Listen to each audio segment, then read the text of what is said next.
Krzysztof Krakowski, buongiorno. I suoi interessi di ricerca ruotano attorno a diverse tipologie di violenza politica.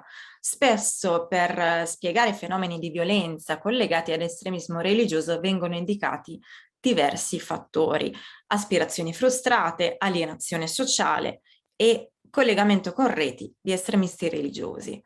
Sono fattori diversi che nella maggior parte dei casi si presentano mescolati contemporaneamente, quindi è molto complicato andare ad identificare quale possa essere quello principale, quello preponderante.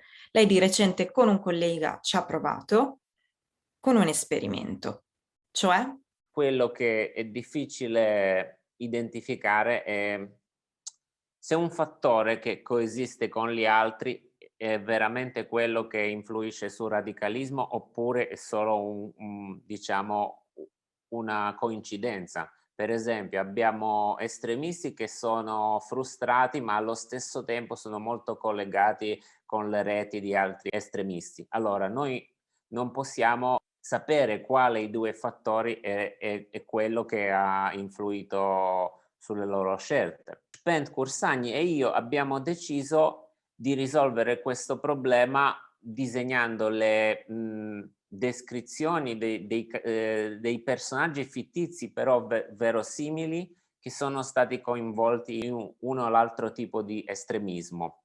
Quello che facciamo è variare alcuni elementi della descrizione per creare i profili delle persone che sono frustrate però sconnesse dalle reti estremiste o viceversa. In questo modo riusciamo a avere varie combinazioni per individuare un fattore che nel mondo reale sarebbe difficile sconnettere di una serie di altri fattori che di solito coesistono. quindi avete sottoposto dei questionari a un campione di persone. Sì, l'abbiamo fatto con più di 3.000 persone a Kosovo, cifra che include sia cittadini di origine albanese che quelli di origine serba. E che risultati avete ottenuto?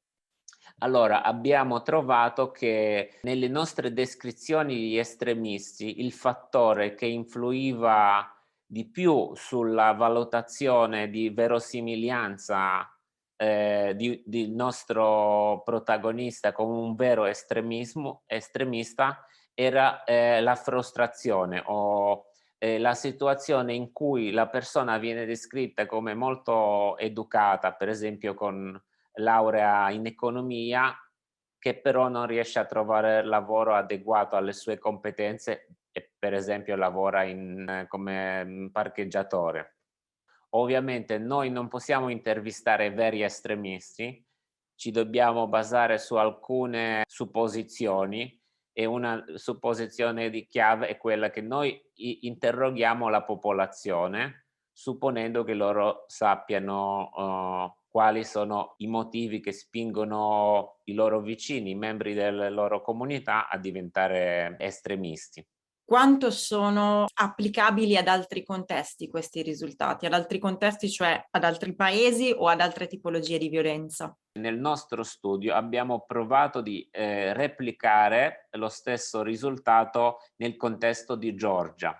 Georgia è un paese in Caucaso dove non c'è estremismo religioso, però c'è tanta violenza politica, un altro tipo di estremismo. E là vediamo che i fattori che sono collegati con estremismo religioso si applicano anche a questo tipo di estremismo politico nella forma di disordini urbani. Come si potrebbe intervenire a livello di policy, quindi per evitare questo tipo di Allo violenze?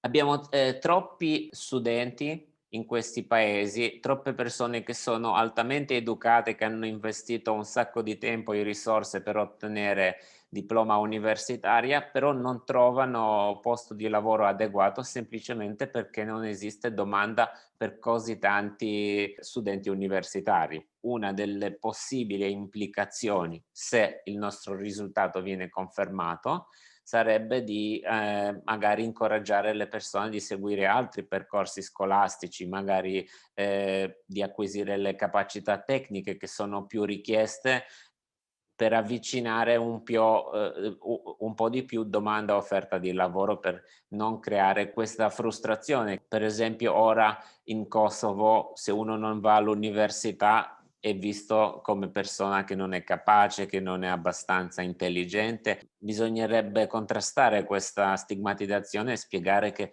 noi abbiamo bisogno anche di altri tipi di esperti che non necessariamente hanno laurea di legge o di economia.